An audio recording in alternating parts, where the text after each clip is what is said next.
Some exciting news for Kaizer Chiefs fans. So laphana ku-SABC Sport bavezile ukuthi amakhosi asesayine umdlali omusha ahead of the new season. Stellenbosch FC announced yesterday that they will part ways with their defender Thabo Maloisane. So the player was offered a new contract by Amastelis, but kwavela ukuthi umdlali uthe nake sekafuna ukushiya kulela qembu, and ama-indications are that he is headed to Naturena.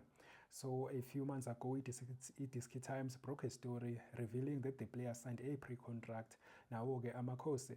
So yesterday it was, confirmed by the club ukuthi uyahamba, and namhlanje-ke ekuseni kwavela-ke laphana ku-SABC Sport that the player has signed for Kaizer Chiefs. So he will be joining the team from the 1st of July.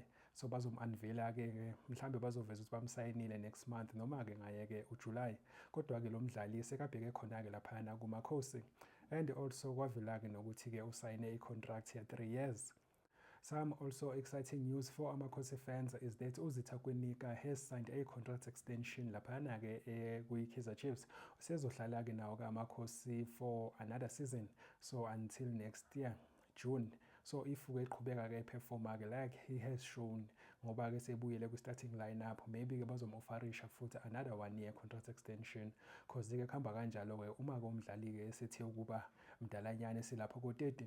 So this is exciting news for Kaizer Chiefs fans and also for the player-ke for being rewarded for his hard work.